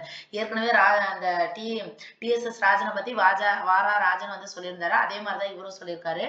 இப்பயும் சொல்லியிருக்காரு. அமைச்சராக இருந்தபோதுதான் மருத்துவத்துறையின் உரிமைகளை காப்பதற்காக பெரிதும் பாடுபட்டு வெற்றி கண்டார். அப்ப வந்து இவர் வந்து அமைச்சரா, இங்க ராஜாஜி அமைச்சரவையில, ராஜன் வந்து அமைச்சரா வந்ததுக்கு அப்புறம் தான் இவங்களோட டிபார்ட்மெண்ட் எது, மருத்துவத்துறை. அந்த துறையில என்னென்ன ப்ராப்ளம்ஸ் இருக்குது, அவங்களோட உரிமை என்னென்ன வேணுங்கிறத அதுக்காக இவர் வந்து சட்டமன்றத்துல குரல் கொடுத்து அதுல வந்து வெற்றி பெற்றிருக்காரு. அது மட்டுமல்ல, நீதி கட்சியின் பனகல் அரசர் முதலமைச்சராக இருந்தபோது அவர் இந்திய மருத்துவர்களின் உரிமைகளுக்காக உழைத்ததன் நினைவு கூர்ந்து வெகுவாக குறைந்த பெருந்தன்மை ராஜனுக்கு இருந்தது. அதாவது நீதி கட்சியில பனகல் அரசர் வந்து சிஎம்ஆ இருக்கிறப்ப அவர் வந்து என்ன பண்ணிருக்காரு, மருத்துவர்களின் உரிமைகளுக்காக உழைத்ததன் நினைவு கூர்ந்து வெகுவாக புகழ்ந்த பெருந்தன்மை ராஜனுக்கு இருந்தது. இவரது புலமையையும் திறமையையும் பெருந்தன்மையும் நன்கறிந்த ஓமாந்தூர் ராமசாமி ரெட்டியார் முதலமைச்சர் ஆனவுடன் TSS ராஜனே அவரது அமைச்சர். அதே மாதிரியே அதுக்கடுத்து ராமசாமி செட்டியார் சிஎம் ஆகுறப்ப அவரோட அமைச்சரவையில யாரை சேர்த்துக்கிறாங்க, TSS ராஜனை சேர்த்துக்கிறாங்க. இப்ப எல்லாருமே சிஎம் ஆகுறப்ப அவங்களோட அமைச்சரவையில ராஜனை வந்து சேர்த்துக்கிறாங்க. அமைச்சர் ராஜன். ராஜாஜி ஓமாந்தூரார் அமைச்சரவையில் இடம்பெற்றிருந்த TSS ராஜன் குமாரசாமி ராஜாவின் TSS ராஜன் குமாரசாமி ராஜாவின் அமைச்சரவை 1949 to 52 வந்து இடம்பெறாரு. அதாவது என்னது, குமாரசாமி ராஜாவின் அமைச்சரவையில பார்ட்டிசிபேட் பண்றாரு. ராஜன் இந்து அறநிலைய அமைச்சராக இருந்த போதுதான் இந்து அறநிலைய சட்டம் நிறைவேற்றப்பட்டது. அப்ப ராஜன் வந்து யாரு, ஓமாந்தூரார் அமைச்சரவையில இருக்கிற சமயத்துல இவர் வந்து என்ன பண்றாரு, அமைச்சரா போடுறாங்க. அப்ப என்ன அமைச்சரா இருக்காரு, இந்து அறநிலையத்துறை அமைச்சரா இருக்காரு. அவர் அமைச்சரா இருந்த சமயத்துலதான் இந்து அறநிலைய சட்டம் வந்து நிறைவேற்றப்பட்டிருக்குது. இந்த சட்டம் தமிழ்நாட்டின் அனைத்து கோயில்களின் நிலங்களையும் நிறுவனங்களையும் நிர்வாகத்தையும் அரசாங்கத்தோட, அப்ப கோயிலோட எல்லா இன்ஃபர்மேஷனும் எதுக்கு கீழே வருது, கவர்மெண்ட்டுக்கு கீழே வருது. இந்த சட்டம் வரலாற்று முக்கியத்துவம் மிக்க சமய சீர்திருத்த சட்டமாகும். இப்ப இவரை பத்தின மதிப்பீடு, இப்ப இவர் நம்ம ஃபுல்லா படிச்சோம்ல, அதை பத்தி ஷார்ட் அண்ட் ஸ்வீட்டா சொல்லியிருப்பாங்க. வறுமையின் வாழ்க்கையை துவங்கிய சௌந்தரராஜன் உழைப்பாலும் தன்னம்பிக்கையாலும் தனியாத நாட்டுப்பற்றாலும் டாக்டர் TSS, அதாவது ஒரு வறுமையில இருந்தவர் அவர் எப்படி மாறிட்டாரு, லண்டன்ல போய் படிச்சு டாக்டர் ஆகுற அளவுக்கு இதா இருக்காரு. Doctor TSS ராஜனாக உயர்ந்திருக்காரு. தீவிரவாதிகளோட தொடர்பு கொண்டிருந்த ராஜன், அதாவது லண்டன்ல இந்தியா ஹவுஸ்ல இருந்திருப்பார்ல, தொடர்பு கொண்டிருந்த ராஜன் காந்தி துவக்கிய சாத்விக போராட்ட ரசவாத வித்தையால் அஹிம்சாவாதியானார். தீவிரவாதியா உள்ளவர் காந்தியை பிடிச்சதுனால என்னவா மாறிட்டாங்க, அஹிம்சாவாதியா மாறிட்டாங்க. விடுதலை போராட்டத்துக்கு இடையே தமிழ்நாட்டில் காங்கிரஸை பலமிக்க அமைப்பாக மாற்றிய பெருமை, அதாவது விடுதலை போராட்டத்திலையும் இவர் பார்ட்டிசிபேட் பண்ணிட்டு இருந்திருக்காரு. அதே சமயத்துல தமிழ்நாட்டுல காங்கிரஸை நல்லா ஸ்ட்ராங்கா ஆக்குனதுக்கு காரணம் இவர் தான். 2 அறிவாளிகள் இணைந்து செயல்பட முடியும் என்பதற்காகவே ராஜாஜி ராஜன் நட்பு நல்ல அதாவது 2 பேரும் கொஞ்ச நாள் நல்லா க்ளோஸா இருந்துதான் நல்லா வேலை பார்த்தாங்க. அப்ப 2 அறிவாளிகள் வந்து இணைந்து செயல்பட முடியும் அப்படிங்கிறதுக்கு ஒரு எக்ஸாம்பிள் ராஜாஜியும் ராஜனும். 3 அமைச்சரவைகளில் இடம்பெற்ற ராஜன், அதாவது 3 அமைச்சரவையிலையும் வந்து இவர் என்னவா இருந்திருப்பாரு, அமைச்சரா இவர் வந்து போட்டிருப்பாங்க. அவரது முற்போக்கு கருத்துக்களுக்கு செயல் உருவம் கொடுத்தார். விடுதலை போராட்டம், கட்சி பணி, சமூக சேவை ஆகியவற்றுக்கிடையே அறுவை சிகிச்சை மருத்துவத்தில் ஆங்கில மருத்துவர்களே வந்து வியக்கிற அளவுக்கு இவர் வந்து இருந்திருக்காரு. அப்ப நிறைய விஷயங்கள்ல இவர் வந்து இருந்திருக்காரு. விடுதலை போராட்டம், கட்சி பணி, சமூக சேவை, மருத்துவ தொழில் எல்லாத்துலயுமே ஃபர்ஸ்டா இருந்திருக்காரு. TSS ராஜன் வந்து தன்னம்பிக்கை மிக்கவர், அறிவில் தெளிவு, கொள்கை பிடிப்பு, தொண்டுள்ளம் கொண்டவர், பெரும் பிடிவாதக்காரர். அதாவது ராஜாஜி மாதிரியே எவருக்கும் கீழ்ப்பணியும் குணம் வந்து கிடையாது. அதனாலதான் இவர் வந்து பிரிட்டிஷ்க்கு கீழே வேலை பார்க்காம அந்த வேலையை விட்டு வந்தவர். வறுமையிலும் மன வளத்தோடு வாழ்ந்திருக்காரு. மருத்துவத்தில் சிறப்புற்றதை போன்றே அரசியல் வாழ்க்கையிலும் பிறர் போற்றுமாறு வாழ்ந்திருக்காரு. அரிஜனன் நலனுக்காக போராடி பாடுபட்ட தலை சிறந்த தமிழ்நாட்டு பிராமணர்கள்ல இவரும் ஒருவர். ஏன்னா இவர் வந்து ஒரு பிராமின், நம்ம ஃபர்ஸ்டே பார்த்தோம். இவர் ஒரு பிராமின். ஆனா அரிஜன மக்களுக்காக நல்லா போராடி இருக்காரு. அதுல தலை சிறந்த நிறைய பிராமணர்கள் இருக்காங்க. அதுல ஒருத்தர் வந்து இவரு. ஒத்துழையாமை போராட்டத்தில் பங்கேற்று கோவை பாளையங்கோட்டை சிறைச்சாலையில் இருந்தபோது வலைப்புழு பற்றி ஆராய்ச்சி செய்து இடது கையில் புண்ணி ஏற்பட்டு புறையோடு போய் உயிர் பிழைத்தார். அதாவது இவர் என்ன பண்ணிருக்காங்க, ஒத்துழையாமை இயக்கத்துல போராட்டத்துல பங்கேற்று கோவை பாளையங்கோட்டை சிறைச்சாலையில இருந்தப்ப அப்ப வலைப்புழு பற்றி இவர் டாக்டர் தானே, அதை பத்தி ஆராய்ச்சி பண்றதுக்காக பண்ணிட்டு இருக்க சமயத்துல இடது கையில அவருக்கு வந்து புண்ணி ஏற்பட்டிருக்கு. அது புறையோடி போய் என்ன பண்ணிருக்காரு, உயிர் பிழைச்சிருக்காரு. ஒரு கை செயலற்று போனாலும் ஊக்கத்துடன், அதனால இவருக்கு என்ன ஆயிடுச்சு, அந்த ஒரு கையே போயிருச்சு. போனதிலும் உழைத்தால் பிணத்துக்கும் உயிரையும் ஊக்கத்தையும் ஊட்டலாம் என்று கூறியவர் ராஜன். அதாவது நம்ம வந்து ஊக்கத்தோட உழைத்தோம்னா நம்ம செத்து போனவங்களை கூட என்ன பண்ணலாமா, டக்குன்னு உயிர் தர வைக்கலாம் அப்படிங்கிற மாதிரி இவர் சொல்லியிருக்காரு. இவர் சிறந்த பேச்சாளர் மட்டுமல்ல, நல்ல எழுத்தாளரும் கூட. இவரது வீட்டு வைத்தியமும் நினைவு அலைகளும் என்றும் படித்தாலும் பயன் தரத்தக்கவை. அப்ப இவரோட நூல் தான் என்னது, வீட்டு வைத்தியமும் நினைவு அலைகளும். அப்ப இவர் ஒரு டாக்டர், அப்ப வைத்தியத்தை பத்தி சொல்றாரு அப்படின்னு லிங்க் பண்ணிக்கலாம். அப்ப வீட்டு வைத்தியம் அப்படின்னு TSS ராஜன். ஓயாது உழைத்த TSS ராஜனின் உயிர் 1953 ஓய்வு பெற்றது. அந்த சமயத்துல அவர் இறந்துடுறாரு. இப்ப TSS ராஜனை பத்தி ஓரளவுக்கு பார்த்தாச்சு. இப்ப இந்த மாதிரி கதை தெரிஞ்சு வச்சுக்கிட்டோம்னா ஜஸ்ட் நமக்கு முக்கியமான பாயிண்ட்ஸ் ஒரு 5 பாயிண்ட்ஸ், TSS ராஜனை பத்தி ஒரு 5 பாயிண்ட் வரும். அதை மட்டும் நம்ம நோட் பண்ணி வச்சுட்டு இந்த கதை வந்து நமக்கு மைண்ட்ல இருக்கணும். இதை மட்டும் நம்ம ரீகால் பண்ணிட்டே இருக்கணும். அடுத்து வந்து ஜார்ஜ் ஜோசப் பத்தி பார்க்கலாம். இவர் 1887 1938. ஜார்ஜ் ஜோசப் 1887 ஜூன் 5ஆம் தேதி கேரளா திருவாங்கூர் சமஸ்தானத்தில் செங்கனச்சேரி அப்படிங்கிற ஊர்ல வந்து சிறிய கிறிஸ்துவ வகுப்புல வந்து பிறக்கிறார். இவர் வந்து ஒரு கிறிஸ்டியனு, கேரளாவில் உள்ளவர். ஜார்ஜ் ஜோசப் பேர்ல தெரியும் இது கிறிஸ்டியனு. இவர் வந்து கேரளால பிறந்திருக்காரு. ஜோசப் கேரளாவில் பள்ளி படிப்பு முடித்துவிட்டு சென்னையில் மில்லர் கல்லூரியில் படித்துக் கொண்டிருந்த போது இவரது தந்தை ஜோசப்பை மேல் படிப்புக்காக இங்கிலாந்து அனுப்பினார். கேரளாவில் முடிச்சுட்டு சென்னையில வந்து படிச்சுட்டு இருக்காரு. அந்த சமயத்துல மேல் படிப்புக்காக லண்டனுக்கு வந்து இவங்க அப்பா அனுப்புறாங்க. இங்கிலாந்தில் இவர் ஸ்காட்லாந்தில் எடின்பரோ பல்கலைக்கழகத்தில் தத்துவத்தில் மேல் பட்டப்படிப்பை முடித்த பின்னர் லண்டனில் மிடில் டெம்பிள் சட்டக்கல்லூரியில் படித்து பாரிஸ்டர் பட்டம். அப்போ இவர் வந்து ஒரு லாயர், பாரிஸ்டர் பட்டம் வந்து பெறாரு. இந்த இதெல்லாம் பார்த்துக்கலாம். நமக்கு மெயினா தெரிஞ்சுக்க வேண்டியது இவர் வந்து ஒரு பாரிஸ்டர் பட்டம் பெற்றவர், அதை மட்டும் தெரிஞ்சுக்கலாம். ஜோசப் லண்டனில் இருந்தபோது பிரபல தீவிரவாதிகளான madam Cama, SK Varma, SAR Rana, Veer Savarkar போன்றவரோட தொடர்பு ஏற்பட்டது. எப்படி வந்து அவருக்கு வந்து தீவிரவாதிகளோட அந்த தங்குற இடத்துல போய் இருந்தாரு, அதே மாதிரி இவர் லண்டன்ல இருந்த சமயத்துல பிரபல தீவிரவாதிகள் இவங்களோட எல்லாம் வந்து இவருக்கு வந்து ஃப்ரெண்ட்ஷிப் ஆகுது. இப்ப ரோஜாப்பூ துறை அப்படின்னு சொல்லி ஏன் சொல்றாங்கன்னு பார்க்கலாம். இந்தியா திரும்பிய ஜோசப் 1909 துணை பதிவாளர் மகள் சூசன்னாவை திருமணம் செய்து கொண்டார். அதாவது இந்தியா வந்ததுக்கு அப்புறமேலே இவர் வந்து துணை பதிவாளர் மகள் சூசன்னாவை மேரேஜ் பண்ணிக்கிறாங்க. திருமணம் ஆனவுடன் மனைவியுடன் சென்னைக்கு வந்த ஜோசப் தென்னிந்திய மெயில் என்ற பத்திரிகையில் ஆசிரியராக பணியாற்றுகிறார். அப்ப சவுத் இந்தியன் மெயில், அதாவது தென்னிந்திய மெயில், அந்த பத்திரிகையின் ஆசிரியர் யாருன்னு பார்த்தோம்னா இந்த ஜார்ஜ் ஜோசப். இந்த மாதிரி பாயிண்ட் தான் நமக்கு முக்கியம். இதை மட்டும் தான் நோட் பண்ணிக்கணும். தென்னிந்திய மெயில் பத்திரிகையின் ஆசிரியர் யாருன்னு பார்த்தோம்னா ஜார்ஜ் ஜோசப். பின்னர் மதுரை சென்று நிலையாக தங்கி குற்றத்துறை வக்கீலாகி பெரும் பொருள் சேர்த்து அனைத்து ஆடம்பர வசதிகளோடும் மதுரையிலேயே பெரிய பங்களாவில் வாழ்ந்து வந்தார். இப்ப என்ன பண்ணிட்டாங்க, இந்த இது நியூஸ் பேப்பரா இருந்திருக்காரு, நியூஸ் பேப்பர்ல வேலை பார்த்திருக்காரு. அதுக்கப்புறம் என்ன பண்ணிட்டாரு, மதுரைக்கு போயிட்டாரு. மதுரைக்கு போயிட்டு இவர் தான் லாயர் ஆயிட்டார், அதாவது பாரிஸ்டர் பட்டம் பெற்றிருக்காருல. அதனால வந்து குற்றத்துறை சம்பந்தமான வக்கீலாயிட்டு நிறைய பொருள் செய்து நல்லா ஆடம்பர பொருள் இதெல்லாம் வச்சுட்டு மதுரையில ஒரு பெரிய பங்களாவில் அங்கேயே வாழ்ந்துட்டாரு. மிகவும் பிரபலமாகிவிட்ட ஜோசப்பை மதுரை மக்கள் மரியாதையுடன் ரோஜாப்பூ துரை என்று அழைத்தனர். அப்ப இவர் வந்து நல்ல பிரபலமாயிட்டாரு. கேரளால இருந்து ஒருத்தர் லண்டன்ல போய் படிச்சுட்டு வந்து மதுரையோட வந்து அங்க போய் தங்கிட்டாரு. அதனால மதுரை மக்கள் தான் வந்து இவங்களை மரியாதையோட ரோஜாப்பூ துரை அப்படின்னு சொல்லியிருக்காங்க. அப்ப இப்படி கேள்வி கேட்கலாம், ரோஜாப்பூ துரை அப்படின்னு சொல்லிட்டு யார் இவங்களை வந்து கூப்பிட்டாங்க அப்படின்னா மதுரை மக்கள். காரணம் என்ன, மதுரையிலே இவர் வந்து தங்கி ஒரு பெரிய பங்களா கட்டி அங்கேயே இருக்காரு. அடுத்து பழங்குடியினர் பராமரிப்பு. ஜோசப் வந்து மதுரைக்கு வந்து வக்கீல் தொழில் செய்ய துவங்கியதிலிருந்து பொதுமக்கள் சேவையில ஆர்வத்தோடு ஈடுபடுறாரு. குறிப்பாக அவரது கவனம் எல்லாம் மதுரையில் குற்றப்பரம்பினரை என்று கருதி ஒதுக்கி வைக்கப்பட்டிருந்த மக்கள் பக்கம் திரும்பியது. அவர்களது சமூக உயர்வுக்காக பாடுபட்டார். அப்ப இவர் யாருக்காக பாடுபட்டிருக்காரு, குற்ற பரம்பரையினர் அப்படின்னு சொல்லி ஒரு சமூகத்தை மட்டும் ஒதுக்கி வச்சிருக்கிறாங்க. அவங்கள வந்து கான்சென்ட்ரேட் பண்றாரு இவர், அவங்களோட உயர்வுக்கு பாடுபடுறாரு. தொழிலாளர் நலன். சமூக சேவை செய்து கொண்டிருந்த போது ஜோசப் தொழிலாளர்கள் நலனில் அக்கறை கொண்டிருந்தார். JN ராமநாதனுடன் சேர்ந்து மதுரையில் முதல் தொழில் சங்கத்தை ஏற்படுத்தினார். அப்ப மதுரையில முதல் தொழில் சங்கத்தை ஏற்படுத்தியவர் யாருன்னு பார்த்தோம்னா இந்த ஜார்ஜ் ஜோசப். யாரோட சேர்ந்து, JN ராமநாதனுடன் சேர்ந்து. விரைவிலேயே தொழிலாளர் தோழல் ஆனார். அதாவது ஃபர்ஸ்ட் வந்து தொழிற்சங்கம் ஆரம்பிச்சிருக்காரு, அதுக்கப்புறம் வந்து தொழிலாளர்ல ஒரு மெயினான ஒரு ஆளா மாறி இருக்காரு இந்த ஜோசப். சுயாட்சி இயக்கத்தில் ஜோசப். இதற்கிடையே வெளிநாட்டிலிருந்து இந்தியாவுக்கு வந்து சென்னையிலிருந்து கொண்டு இந்திய மக்களுக்காக உரிமை குரல் கொடுத்த அன்னி பெசன்ட் அம்மையாரின் துணை துணிவும் திறமும் ஜோசஃபை வெகுவாக வந்தது. ஒரு வெளிநாட்டுல இருந்து ஒருத்தவங்க நம்மளோட உரிமைக்காக போராடுறாங்க அப்படின்னு சொல்லிட்டு அன்னி பெசன்ட் அம்மையார் மேல இவருக்கு வந்து ஒரு அவங்களோட துணிவு தீரம் இதெல்லாம் பார்த்து இவருக்கு பிடிச்சிருச்சு. விரைந்து சென்னை சென்று அம்மையாரை வந்து சந்திக்கிறாங்க. அம்மையாரின் ஆலோசனைப்படி ஜோசப் மதுரையில் செயல்பட்டு வந்த தியோசபிக்கல் கிளை சங்கத்தை சுயாட்சி கிளை சங்கமாக மாற்றி அமைக்கிறார். அப்ப அந்த அம்மையார் சொன்னதுனால மதுரையில் ஆல்ரெடி வந்து தியோசபிக்கல் கிளை சங்கம் இருக்குது, அதை என்னவா மாத்துறாங்க, சுயாட்சி கிளை சங்கமாக மாற்றுகிறாரு. ஜோசப் வந்து சுயாட்சி இயக்கத்துல ஆர்வத்தோட பங்கேற்கிறாங்க. அந்த காலகட்டத்தில் தான் ஜோசப்புக்கு மற்றொரு தீவிர தொழிற்சங்கவாதியும் இந்திய விடுதலை போராட்ட வீரருமான வரதராஜன நாயுடன் நெருங்கிய தொடர்பு ஏற்படுது.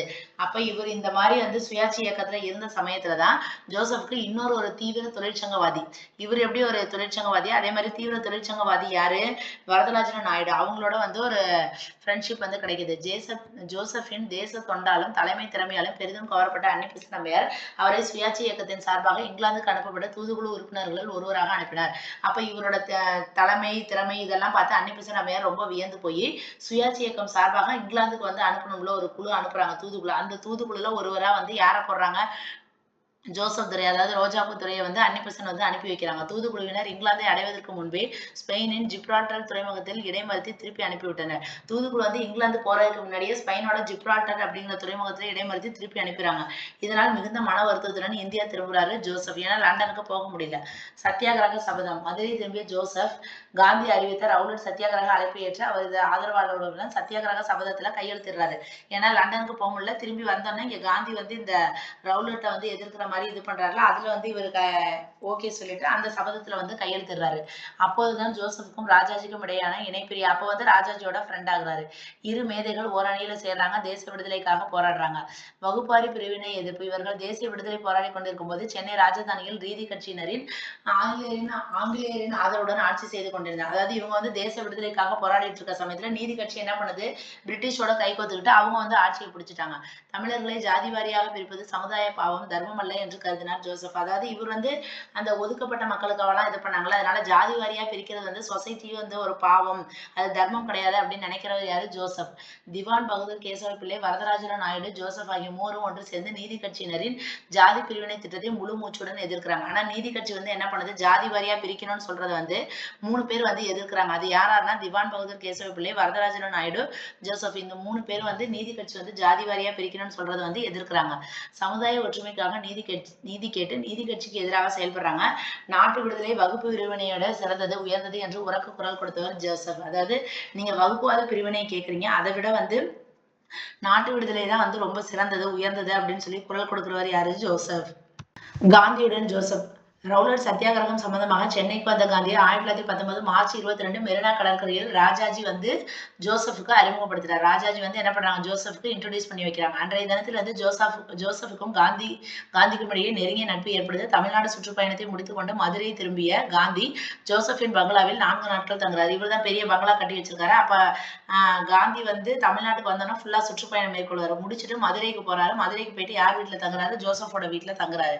4 நாள் வந்து தங்கியிருக்காரு. அப்போது காந்தி உரையாற்றுவதற்காக ஜோசப் மதுரையில் ஆயிரக்கணக்கானோர் கலந்து கொண்ட மாபெரும் பொதுக்கூட்டத்துக்கு அப்ப காந்தி பேச போறாரு அப்படிங்கிறதுக்காக, மதுரையில இப்ப நல்ல செல்வாக்கோட இருக்காரு இவரு ஜோசப் துரை. அப்ப ஆயிரக்கணக்கான கலந்து கொள்ற மாதிரி ஒரு மாபெரும் பொதுக்கூட்டத்துக்கு வந்து ஏற்பாடு செய்யறாரு. ஜோசப் தலைமையில் ஹர்த்தால்னா வேலை நிறுத்தம், அதாவது அந்த வரி போராட்டம் சொல்லுவாங்களா அந்த இது. 1919 ஏப்ரல் 5ஆம் தேதி ஜார்ஜ் ஜோசப்பின் தலைமையில் மதுரை மாநகரில் ரவுலட் சத்தியாகிரக ஊர்வலம் வந்து நடைபெறுது. இந்த பிரம்மாண்டமான ஊர்வலத்தில் சத்தியாகிரகிகள் காந்தி, தாதாபாய் நௌரோஜி, வரதராஜன நாயுடு ஆகியோரின் படங்களை ஏந்தி கொண்டு கோஷமிட்டு போறாங்க. அடுத்த நாள் ஜோசப்பின் அழைப்பை ஏற்று மதுரையில் அனைத்து கடைகளும் என்ன பண்றாங்க, மூடுறாங்க. அதாவது வேலை நிறுத்தம்ங்கிறது தான் வந்து ஹர்த்தால். மூடப்பட்டு ஹர்த்தால் வந்து அனுசரிக்கப்படுது. அதாவது 1919 ஏப்ரல் 6. இந்த ஹர்த்தாலின் போது ஜோசப் காந்தியின் தளபதியாக செயல்படுறாரு. அப்ப காந்தி சொன்னதை அப்படியே ஏற்று ஜோசப் என்ன பண்ணிருக்காரு, மதுரையில அதை வந்து நடத்திருக்காரு. அதனால ஜோசப் வந்து காந்தியின் தளபதியாக செயல்படுறாரு. சபர்மதிகள் ஜோசப். 1920 ஏப்ரல் மாதம் கல்கத்தாவில் கூட்டப்பட்ட காங்கிரஸ் சிறப்பு மாநாட்டில் காந்தி வந்து ஒத்துழையாமை இயக்கத்தை அறிவிக்கிறாரு. அந்த அறிவிப்பு ஜோசப்பின் வாழ்க்கையில ஒரு திருப்பு முனையாக இருக்குது. பணம் காய்க்கும் மரமாக இருந்த வக்கீல் தொழிலை திறக்கிறாரு. அதாவது வக்கீல் தொழில நல்ல இவருக்கு பணம் வந்துட்டு இருக்கு. ஆனா இப்ப வந்து காந்தி சொன்னதுனால இவர் என்ன பண்றாரு, அதாவது காந்தி வந்து அந்த ஒத்துழையாமை இயக்கம் அந்த இதை சொல்றாருல, அதுதான் இவருக்கு வந்து ஒரு திருப்பு முனையாக இருக்குது. வக்கீல் தொழிலை இவர் விட்டுறாரு. அவரும் அவரது மனைவியும் கதராடை வந்து உடுத்துறாங்க. இவங்க வந்து ரொம்ப பெரிய பணக்காரவங்க. காந்தினால என்ன பண்றாங்க, கதராடை உடுத்துறாங்க. அந்நிய துணிகளை வந்து கொளுத்துறாங்க. மதுரை பங்களாவை அங்க அவரோட பங்களாவை காலி செய்யறாரு. காந்தி அகமதாபாத்தில் நடத்திய சபர்மதி ஆசிரமத்துக்கு மனைவியுடன் சென்று விட்டார் ஜோசப். ஆல்ரெடி காந்தி என்ன பண்றாங்க, அகமதாபாத்ல சபர்மதி ஆசிரமம் ஆரம்பிச்சிருக்காங்க. அதுல போய் என்ன பண்றாங்க, தான் மனைவியோட போய் இவர் போய் தங்கிடுறாரு ஜோசப். நேருக்களுடன் ஜோசப்.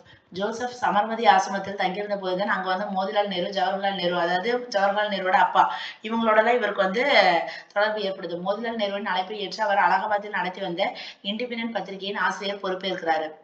அப்ப மோதிலால் நேரு அழைப்பை ஏற்பட்டு அதை ஓகே சொல்லி அலகாபாத்ல வந்து இண்டிபெண்டன்ட் அப்படிங்கிற ஒரு பத்திரிகை வந்து நடத்தி வந்துட்டு இருக்காங்க.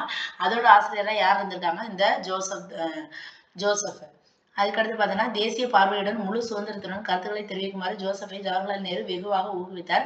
அதன்படி ரீடிங் பிரபுவின் வன்முறை போக்கை தலையங்கத்தில் வன்மையாக சாடுறாரு. அதாவது இவர் வந்து ஒரு பத்திரிகையோட ஆசிரியரா மாறுறாரா, அப்ப இவர் என்ன சொல்றாரு, ஜவஹர்லால் நேரு வந்து என்ன சொல்றாரு, நீங்க முழு சுதந்திரத்தோட உங்களோட கருத்துக்களை வந்து நீங்க நியூஸ் பேப்பர்ல தெரிவிங்க அப்படிங்கிற மாதிரி இவர் சொல்றாரு. அதன்படி ரீடிங் பிரபு வந்து ரொம்ப வன்முறையா நடந்துட்டு இருக்காரு. அது வந்து தலையங்கம்னா ஹெட்லைன், நியூஸ் பேப்பர்ல ஃபர்ஸ்ட் ஹெட்லைன் சொல்றாங்களா, அதுலயே வந்து இவர் வன்மையா வந்து சாடுறாரு.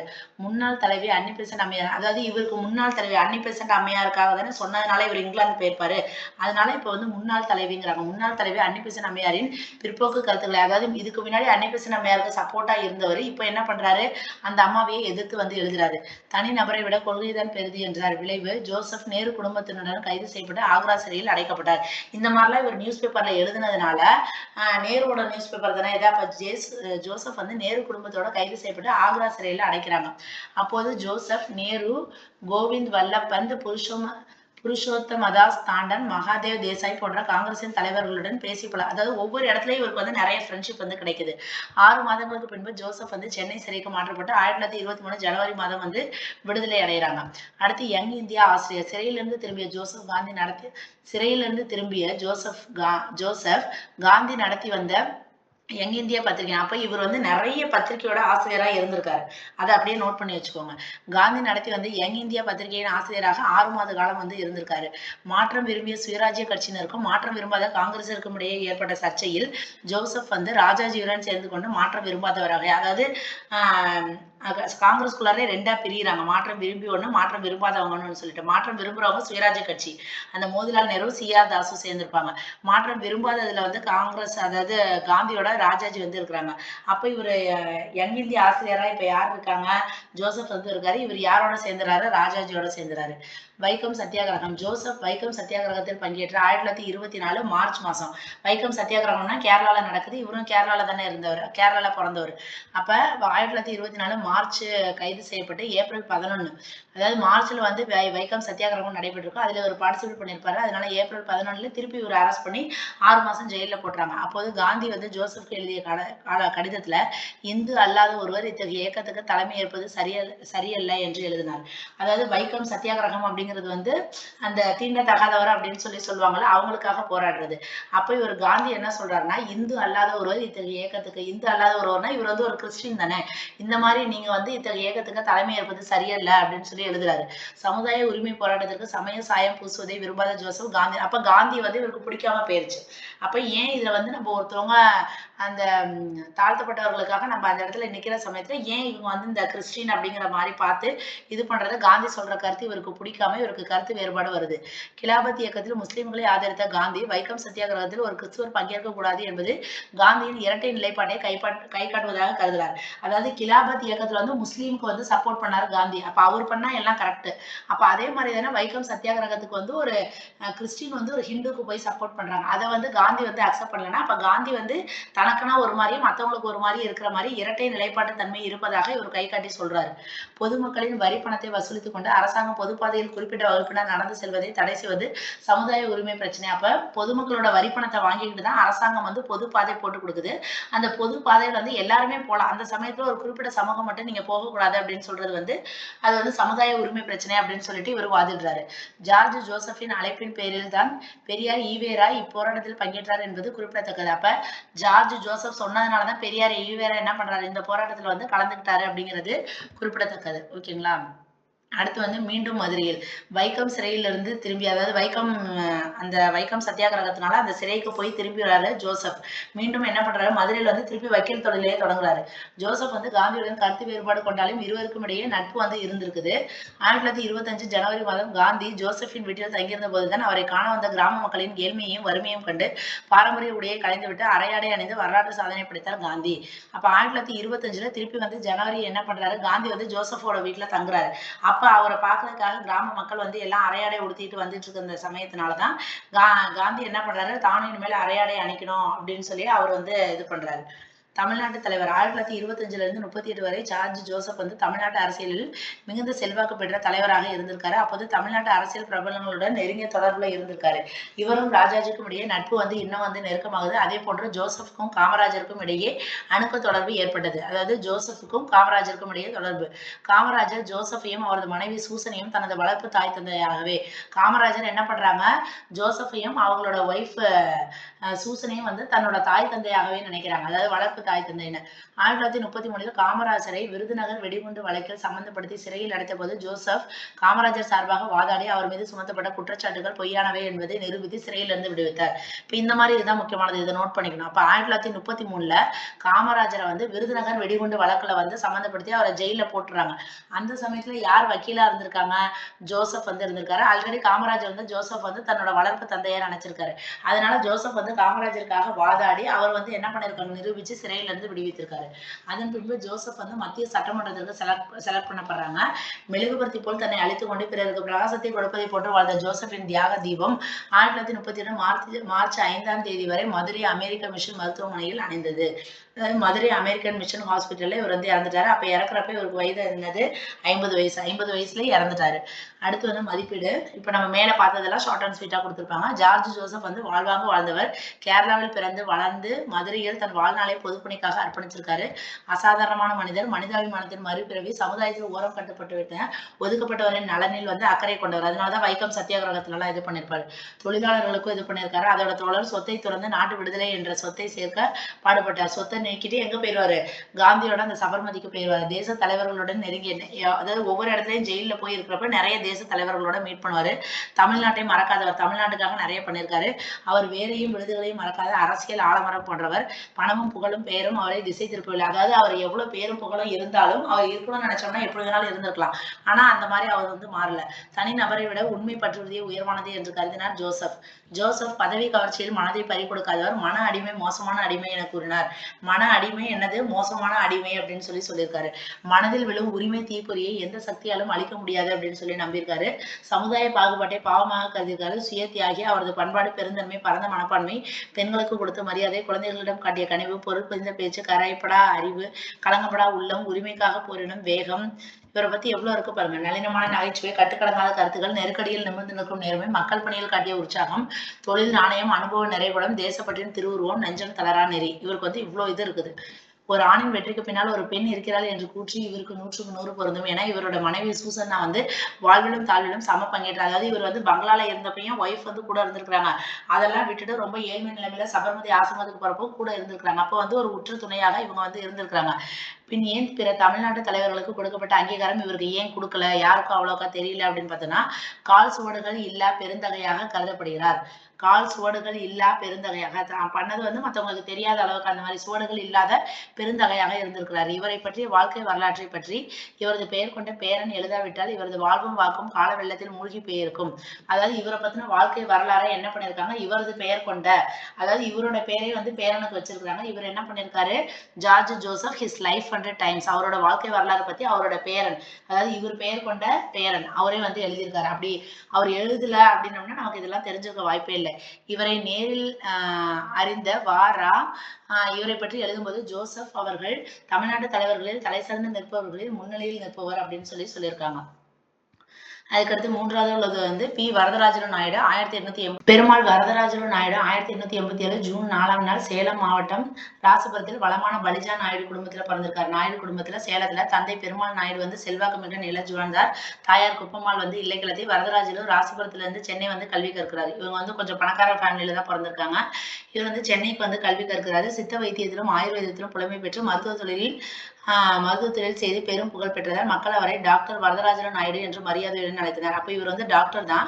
ஆனா எதுல வந்து இவர் வந்து புலமை பெற்றிருக்காரு? சித்தா அண்ட் ஆயுர்வேதம் ரெண்டுத்துலயும். ஓகேங்களா? அதனால மக்கள் வந்து இவர் வந்து என்ன சொல்றாங்க? டாக்டர் வரதராஜன் நாயுடு. முற்போக்கு சிந்தனையாளர் வரதராஜலு பள்ளி பருவத்திலிருந்தே முற்போக்கு சிந்தனையாளர், செயலாற்றல் உடையவர். இவர் உயர்நிலை பள்ளி மாணவராய் இருந்தபோதே வங்காளத்தில் தோன்றிய வந்தே மாதரம் போராட்ட புயல் இவரையும் தாக்கியது. அதாவது மாணவராக இருந்திருக்கிறப்ப வங்காளத்துல வந்து வந்தே மாதரம் போராட்டம் வந்து இவரை தாக்கி இருக்குது. வ.உ.சி., சுப்பிரமணிய சிவா, சுப்பிரமணிய பாரதி, சுதேசமித்ரன், ஆசிரியர் சுப்பிரமணிய ஐயரும் சென்ற வழியே இவரும் சென்றிருக்காரு. அதாவது இவங்கெல்லாம் எந்த வழியில போனாங்களோ அதே வழியில இவங்களும் போறாங்க. வரதராஜர் வந்து முற்போக்காளர் சங்கம் என்ற அமைப்பை துவக்கினார். அப்ப வரதராஜர் வந்து ஒரு முற்போக்கு சிந்தனையாளர் அப்படிங்கிறதுனால ஒரு முற்போக்காளர் சங்கம் அப்படிங்கிற ஒரு அமைப்பை வந்து ஸ்டார்ட் பண்றாரு. அந்நிய துணி புறக்கணிப்பு, சுதேசியம் போன்ற லட்சிய விதைகளை மாணவர்களிடையே விதைத்தார். விளைவு பள்ளியை விட்டு என்ன பண்றாங்க? விலக்கப்படுறாங்க அவரு.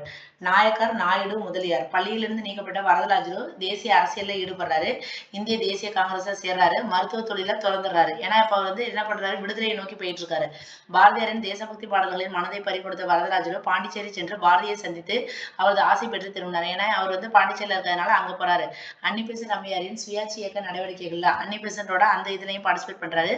தமிழ்நாடு காங்கிரஸில் தன்னை இணைத்துக் கொண்டு தனக்கான தனி தடத்தை போட்டுக்கொண்டார். வட இந்தியாவில் லால், அதாவது பால கங்காதர திலகர், பிபின் சந்திரபால், லாலா லஜபதி ராய் இருந்ததை போன்று தமிழ்நாட்டில் நாயக்கர், நாயுடு, முதலியார், அதாவது ஈவே ராமசாமி நாயக்கர், வரதராஜன நாயுடு, திருவி கல்யாண சுந்தர முதலியார் அப்படின்னு சொல்லி புகழ் பெற்று புகழ்றாங்க. எப்படி வந்து வட இந்தியாவில 3 பேரோ அது மாதிரி தென்னிந்தியா தமிழ்நாட்டுல வந்து 3 பேர். அந்த 3 பேர் என்னென்னு சொல்லியிருக்கேன். அடுத்து வந்து தொழிலாளர் தொடர். வரதராஜன் நாயுடு வந்து திருவிக்காவை போன்ற திருவிக்கானாலே தொழிலாளர்களுக்கு வந்து ரொம்ப இது பண்ணுவாங்க. அதே மாதிரி இவரும் வரதராஜன் நாயுடு வந்து தொழிலாளர் உரிமை நலன் இதுல வந்து அக்கறை காமிச்சிருக்காங்க. 1918 மதுரையில ஹார்வி தொழிற்சாலை தொழிலாளர் வேலை நிறுத்தத்தை ஆதரித்து ஊக்குவித்து எழுச்சி உரையாற்றியிருக்காரு. 1918 மதுரையில ஹார்வி தொழிற்சாலையில தொழிலாளர் வேலை நிறுத்தம் அதை சப்போர்ட் பண்ணி இவர் வந்து உரையாற்றியிருக்காரு. பாமரருக்கும் புரியக்கூடிய எளிய இனிய காந்த கவர்ச்சியோட ஆள்காட்டி விரலை உயர்த்தி பேசக்கூடிய நாவன்மை பெற்ற மக்கள் பேச்சாளர் வரதராஜரும். அப்போ வந்து எளிய மக்களுக்கும் புரியக்கூடிய அளவுல இவர் வந்து கையை நீட்டி நீட்டி பேசுவாங்களா அந்த மாதிரி பேசியிருக்காரு. மேடை பேச்சுக்கும் முன்னோடி. ஆங்கில அரசாங்கம் அவர் மீது அரசு அவமதிப்பு குற்றம் சாட்டி 18 மாதம் சிறை தண்டனை கொடுத்தது. அப்ப கவர்மெண்ட் வந்து நீங்க அவமதிச்சு மேடையில எப்படி பேசுறீங்கன்னு சொல்லிட்டு கவர்மெண்ட் அவர் வந்து என்ன பண்ணிட்டாங்க? 18 மாசம்னா என்னது 1.5 வருஷம் வந்து ஜெயில போட்டாங்க. நாயுடு மீது தொடரப்பட்ட வழக்கில் அவருக்கு சார்பாக யார் வாதாடுறார்? ராஜாஜி வாதாடுறாரு. Salem Adinarayana Chettiar, Madurai George Joseph, R S. Varadarajaru ஆகியோர் ராஜாஜிக்கு உதவியாக இருந்திருக்காங்க. நாயுடு வந்து குற்றமற்றவர் என்று தீர்ப்பளிக்கப்பட்டு என்ன பண்றாங்க? விடுதலை ஆகுறாங்க. கருத்து சுதந்திரம். சிறையிலிருந்து மீண்ட வரதராஜரு நாயுடு தமிழ்நாடு என்ற வார இதழை துவக்கினார். இதுதான் நமக்கு லாஸ்ட் டைம் வந்து ஒரு எக்ஸாம்ல கூட கேட்டிருந்தாங்க, குரூப் 4 நினைக்கிறேன். அப்ப தமிழ்நாடு அப்படிங்கிற வார இதழோட யார் ஆரம்பிச்சாங்க? வரதராஜரு நாயுடு. அந்த இதழில் அரசாங்கத்தையும் அப்ப நமக்கு என்ன தெரியுது? இந்த மாதிரி புக்ஸ்ல வந்து இந்த நியூஸ் பேப்பர்ல வேலை பார்க்கறது இல்ல ஏதாச்சும் ஒரு பேர் இருக்கும்ல ஒவ்வொருத்தவங்களுக்கு, அந்த மாதிரி இதை மட்டும் நம்ம தனியா நோட் பண்ணி வச்சுக்கணும். மற்றபடி கதைகள் தெரிஞ்சு வச்சுக்கிட்டா நமக்கு போதும். தமிழ்நாடு அப்படிங்கிற வார இதழை வந்து துவக்குறாரு. அந்த இதழில் அரசாங்கத்தையும் ஆளுநரையும் எதிர்த்து கட்டுரை எழுதுறாரு. திருப்பி என்ன பண்றாரு? சிறையில இருந்து வந்தோம் தமிழ்நாடு வார இதெல்லாம் அகைன் வந்து கவர்மெண்ட் ஆளுநர் இவங்களை பத்தி எதிர்த்து எழுதுறாரு. சென்னையில் அப்போது ஆளுநராக இருந்த பென்ட்லன் பிரபு இந்தியர் சுயமாக சிந்திப்பதற்கோ அல்லது சுதந்திரமாக வாழ்வதற்கோ அருகதையற்றவர்கள் என்ற கருத்துடையவர் அப்படின்னு சொல்லி சொல்றாங்க. சென்னையில ஆளுநராக இருந்த பென்ட்லன் பிரபு வந்து என்ன சொல்றாங்க? இந்தியர்கள் வந்து சுயமாக சிந்திக்க மாட்டாங்க, சுதந்திரமாக வாழ்வதற்கு அருகதையற்றவர்கள் அப்படின்னு சொல்லி சொல்றாங்க. ஊட்டி, அதாவது நம்மளை பத்தி ரொம்ப இதா பேசுறாங்க. அந்த காலகட்டத்தில் அவரை எதிர்த்து எழுதக்கூடிய துணிவு வரதராஜன நாயுடுக்கு மட்டுமே இருந்தது. அப்ப அந்த மாதிரி சென்னை ஆளுநராக இருந்த அந்த இவரையே வந்து என்ன பண்ணிருக்காங்க? எதிர்த்து எழுதக்கூடிய துணிவு வந்து யாருக்கு மட்டும்தான் இருந்திருக்குது? வரதராஜன நாயுடுக்கு மட்டும்தான் இருந்திருக்குது. நாயுடு வந்து தமிழ்நாடு இதழில் எழுதிய 2 கட்டுரைகள் வந்து அரசு அநாகரிகமானவை என்று குற்றம் சாட்டப்பட்டு மீண்டும் திருப்பி வந்து கவர்மெண்ட்டை பத்தி தப்பா பேசுறதுனால அகைன் இவரை வந்து என்ன பண்றாங்க? அரெஸ்ட் பண்ணி 9 மாத காலம் வந்து சிறையில வந்து அடைக்கப்படுறாங்க. நாயுடு வந்து கருத்து சுதந்திரத்திற்காக எதையும் இழக்க தயாராக இருந்தார். அதாவது நீ ஜெயில போட்டாலும் திருப்பி வெளியில வந்ததுக்கு அப்புறம் திருப்பி என்ன பண்றாரு? கவர்மெண்ட்டை பத்தியே பேசுறாரு. ஏன்னா கருத்து சுதந்திரம் நமக்கு இருக்கு, அதனால என்னை நீ எவ்வளவு ஜெயில போட்டாலும் அதை நான் இழக்க மாட்டேன் அப்படின்னு சொல்லிட்டு அகைன் அண்ட் அகைன் அதே பண்றாரு. 1923 பெரியகுளம் தாலுகா மாநாட்டில் தடை உத்தரவை மீறி பேசியதற்காக மீண்டும் திருப்பி வந்து தடை உத்தரவை மீறி பேசுனதுனால திருப்பி 9 மாதம் கடுங்காவல் தண்டனை வந்து பெறாரு. இது அவருடைய 3வது சிறைவாசம். அரிஜன சேவை. காந்தி வந்து அரிஜன முன்னேற்றத்திற்காக அகில இந்திய அரிஜன சேவா சங்கத்தை வந்து ஏற்படுத்தியிருப்பாரு. அதற்காக நிதி சேர்ப்பதற்காக இந்தியா முழுவதும் சூறாவளி சுற்றுப்பயணம் வந்து மேற்கொள்றாரு. அதுக்கு பணம் வேணும்ல, அதுக்காக இந்த நிதிக்காக ஒவ்வொருவரும் வந்து தந்தியாகம் செய்ய வேண்டும் என்று வேண்டுகோள் விடுக்கிறாரு. தமிழ்நாட்டுக்கு வந்த காந்தி திருப்பூர் வந்தபோது வரதராஜர் இல்லத்துல வந்து தங்குறாரு. அப்ப தமிழ்நாட்டுக்கு வர்ற சமயத்துல திருப்பூர் வந்திருக்கிறப்ப யார் வீட்டுல தங்குறாங்க? வரதராஜர் வீட்டுல வந்து தங்குறாங்க. அப்போது நடைபெற்ற மகளிர் கூட்டத்தில் நாயுடுவின் மனைவி ருக்மணி அணிந்திருந்த நகைகளை கழற்றி காந்தியிடம் கொடுத்து விட்டார். அப்போ வந்து காந்தி இருந்த சமயத்துல மகளிர் கூட்டத்துல வந்து நாயுடுவோட மனைவி ருக்மணி என்ன பண்றாங்க, ஏன்னா இந்த இதுக்கு வந்து பணம் வேணும், அரிஜன சங்கத்துக்காக பணம் வேணும் தானே காந்தி வர்றாரு. அப்ப இவங்க வந்து என்ன பண்றாங்க, நாயுடுவோட மனைவி ருக்மணி தன்னோட நகைகளை எல்லாத்தையும் கழட்டி கொடுக்குறாங்க. தன் கணவர் வரதராஜலு எவ்வளியா அவளியே சென்றார் அவரது மனைவி. காந்தி மீண்டும் சேலம் வந்தபோது வரதராஜலு வீட்டில் தான் தங்கினார். இப்போ ஃபர்ஸ்ட் திருப்பூர் வந்தப்போ இவங்க வீட்டுல தான் தங்கியிருக்காங்க. அப்புறம் சேலம் வந்தப்போ என்ன பண்ணிருக்காங்க, வரதராஜலு வீட்டுல தான் வந்து தங்கியிருக்காரு. ஒத்துழையாமைக்கு ஒத்துழையாமை இயக்கத்தின் போது காந்தி கைது செய்யப்பட்ட போது நாடகம் எதிர்ப்பு வருது. தமிழ்நாட்டில் வரதராஜலு நாயுடு அவரது எதிர்ப்பை அவருக்கே உரிய முறையில் வெளிப்படுத்துறார். எப்படி வெளிப்படுத்தினாருன்னு பார்க்கலாம். காந்தி விடுதலையாகி வரும் வரை அரசாங்கத்துக்கு வரி செலுத்த போவதில்லை என்று அரசாங்கத்துக்கே கடிதம் எழுதுறாரு. டைரக்டா அவ்வளவு தைரியமா கவர்மெண்ட்டுக்கே லெட்டர் எழுதுறாரு. நீ எப்போ வந்து காந்தியை விடுதலை பண்றியோ அது வரைக்கும் நான் வந்து உனக்கு வரி கட்ட மாட்டேன் அப்படின்னு சொல்லிட்டு. அதனால அவரோட கார் வந்து என்ன பண்ணாங்க, ஏலத்துல விட்டாங்க. அவரோட வீடு வந்து ஜப்தி செய்யப்படுது. தமிழ்நாடு நாயுடுவின் வீரம் கண்டு வியந்தது வாழ்ந்தது. அப்ப தமிழ்நாடு என்ன பண்ணுது, நாயுடுவோட வீரத்தை கண்டு இவ்வளவு வந்து கவர்மெண்ட் எல்லாம் பண்ணுது, இருந்து இவர் வந்து எவ்வளவு வீரமா இருக்காரு அப்படிங்கறத நினைச்சு எல்லாரும் பாராட்டுறாங்க. சாதி வேற்றுமைக்கு எதிர்ப்பு.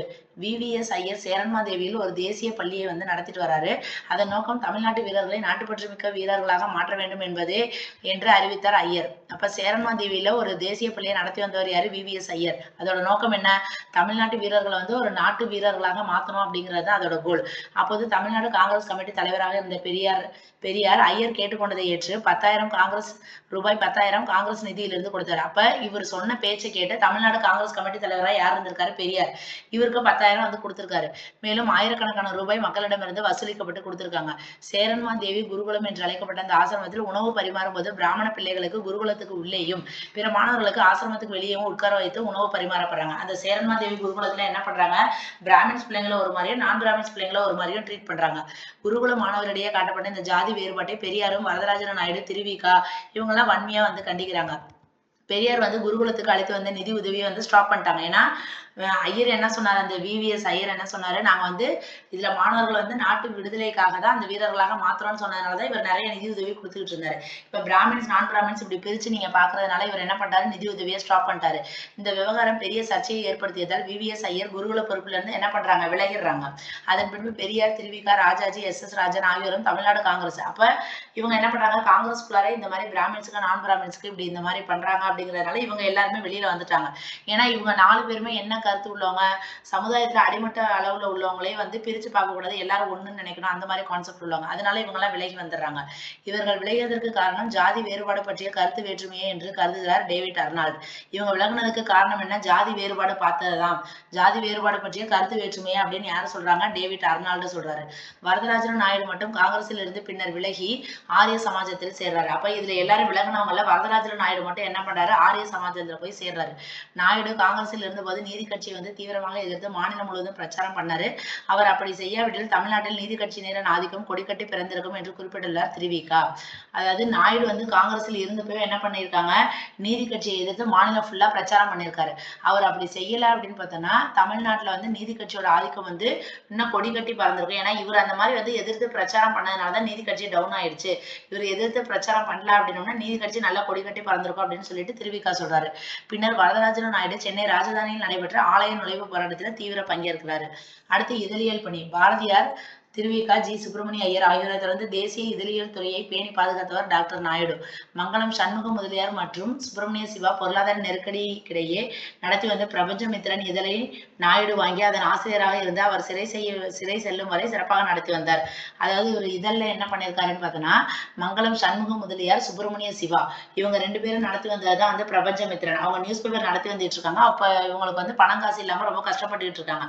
அந்த சமயத்துல அந்த இதழை வந்து என்ன பண்ணியிருக்காரு, நாயுடு வாங்கி அதோட ஆசிரியராக இருந்து அவர் சிறைக்கு போற வரைக்கும் அதுல வந்து எழுதிட்டு வந்துட்டு இருக்காரு. அந்த பத்திரிகை அரசாங்கத்தால் 1000 ரூபாய் ஈட்டுத்தொகை கேட்டு முடக்கப்பட்டது. அப்ப அந்த பத்திரிகை வந்து கவர்மெண்ட்டுக்கு எதிராக எல்லாம் பண்றதுனால பிரிட்டிஷ் என்ன பண்ணிருக்காங்க, 1000 ரூபாய் ஈட்டுத்தொகை கேட்டு திருப்பி அதை வந்து முடக்குறாங்க. இந்த முயற்சியால் நாயுடுக்கு உறுதுணையாக இருந்த பேனா மன்னர் TS சொக்கலிங்கம் ஆவார். அப்ப இந்த முயற்சியில் நாயுடுக்கு உறுதுணையாக இருந்தவர் யாரு, TS சொக்கலிங்கம். இப்ப TS சொக்கலிங்கத்துக்கு இன்னொரு பேர் என்ன, பேனா மன்னர். இதை தான் நோட் பண்ணி வச்சுக்கோங்க. பேனா மன்னர் யாரு, TS சொக்கலிங்கம். பேனா மன்னர் TS சொக்கலிங்கம். அதாவது பேனால ரொம்ப அழகா எழுதணும் அப்படின்னோம்னா சொக்கி போயிருவாங்க அப்படின்னு வச்சுக்கலாம். சொக்கலிங்கம். வ.உ.சி.யின் வார்த்தைகளில் கூற வேண்டுமாயின் காலஞ்சென்ற சுப்பிரமணிய ஐயரை போல டாக்டர் நாயுடுவும் பத்திரிகை உலகில் ஒரு தனிச்சுடராகவே விளங்கினார். அதாவது என்ன சொல்றாங்க, வ.உ.சி வார்த்தையில கூறணும் அப்படின்னோம்னா சுப்பிரமணிய ஐயரை போலவே டாக்டர் நாயுடும் என்ன பண்ணியிருக்காங்க, பத்திரிகை உலகில் ஒரு தனிச்சுடரா இருந்திருக்காரு அப்படின்னு சொல்றாங்க. தேசிய ஆதர்சங்களுடன் வெற்றிகரமாக ஒரு தேச பாஷை பத்திரிகை நடத்திய வீரர்களை நாயுடுவை காலஞ்சென்ற சுப்பிரமணிய ஐயருக்கு இணையாக சொல்லலாம்.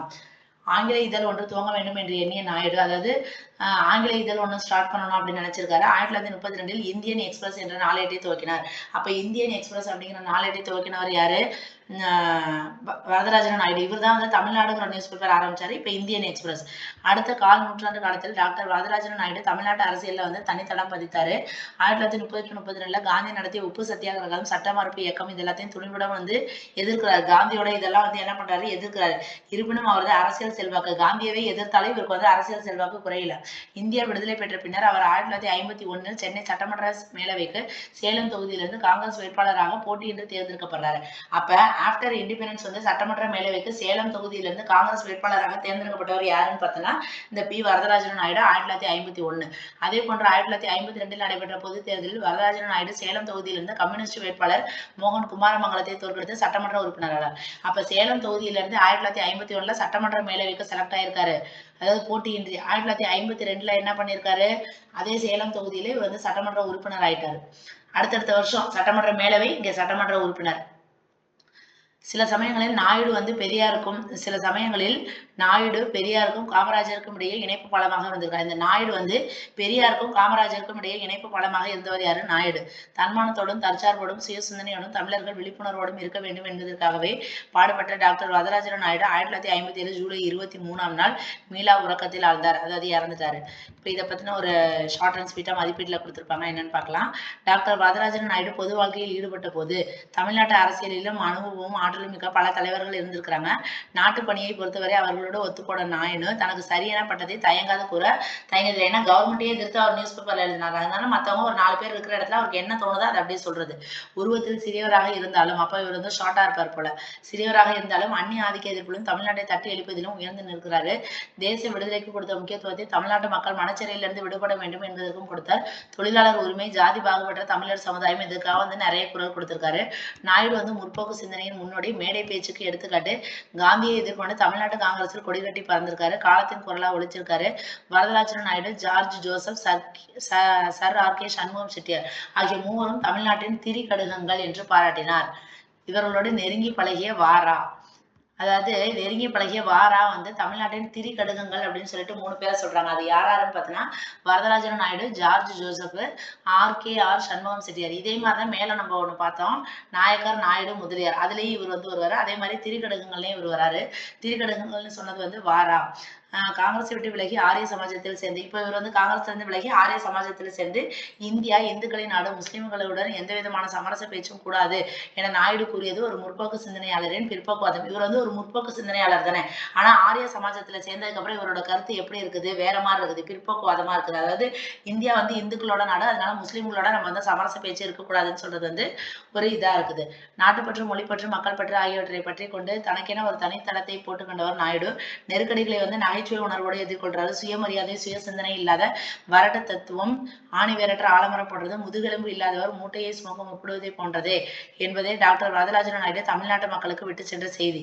இத்தகைய தனிப்பெரும் தலைவரை பற்றிய விரிவான வாழ்க்கை வரலாறு வேண்டும் என்று விரும்புகிறார் தேசிய சங்கநாதம். டாக்டர் பி வரதராஜன் நாயுடு பற்றி எழுதிய பேசும் மணி.